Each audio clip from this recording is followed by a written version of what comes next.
bi ambe tratadona novembre kalo klem wan woro ambalma o bisimila malak cuka don kibaru keneka bi kibara munu mambolo kada kulo kan ode tole ni ale kon be bankas marala kardo novembre kalo klem wan nani jatiga wale tabaga mo saba ko ni bonela ni la odugula mo fe senegala kelen gon fene jokina kibara munu serama ulu kone ya yere ka foko karido nege kanya tan kelen koni wakati ko ni jatiga wale tabaga nun kon ne dona tole dugu kono ni ka bingal ke wale ta kanya shin dugula mo ma o koni sababu yala dugula mo nun kon fene masiki ku tege da usenga ulu kon fene ujila jaw yere nu koni seraka wale jugu tabaga nun koni mo saba koni faka tole ale koni senegala kelen gon fene jokina ame wakati mne go sisa maseka don falon ni jatiga wale tabaga nun koni mo kele munu ni kerengere ni ala kibara were mbambolo kada kulo kan ode sibrido novembre kalo klem gon saba chrétien dine mo ulu koni ka hijimbe ke kita sansa o hiji she binani shegna koni ugum konnala o hiji she binani shegna koni bara kon damnela chrétien dina nyamo bam kon be an fe ano nanko o mako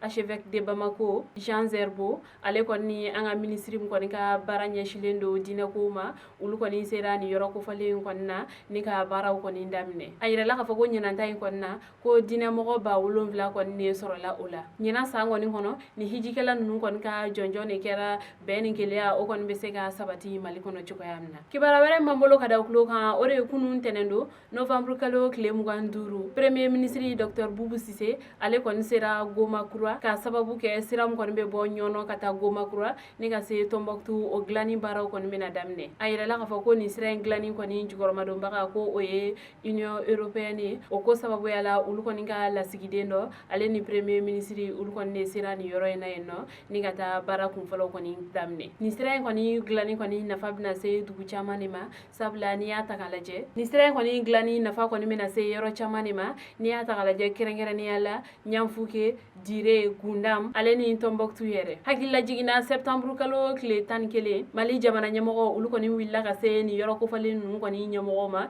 unu ka kuma nyoya ni ka laydu ko ni nduma ka foko ni wakati nu ko na ko ubena uga sira ko ni ndamne waya soro soni osiki ka fenje ni yoro ko fale man nu ko ni kuma wili ka joche ara wala sa chugamna ulu ko ni ka sira ko be se ka kesebe kuna fon kunchela kibara were mambolo kada kulo kan ore jumado novembre kalo klem ngwan fla ko sikana mo saba ko ni minela Bamako kono o mo saba nun ko na ni kelen ko ni kunye avocat ko ato fla nun ko ni ko ulu ko ni jatige wale tabaga do wiye kibara munun serama ulu ko ne ya yere ka fogo jatige wale ma fla nun ko ni ko siga kelen do ka fogo ni ulu ko ni mali avocado ko ni bolote nyokon bolo ni o to ko Assane Bari o ko ni ukum ko nala lakana tigila mo ulu ko ni ma saba nun ko ni mine ni gata kani oye Assane Bari lakana tigila mo ko ni siga lu ko ni tengu alila no asoro ni ani ni ma anu ko ni bolote nyokon bolo chena o siga lu ko ko fe ako tara di kriblo mo ma ni ulu ko ni fene ye u ga baraw ko ni ke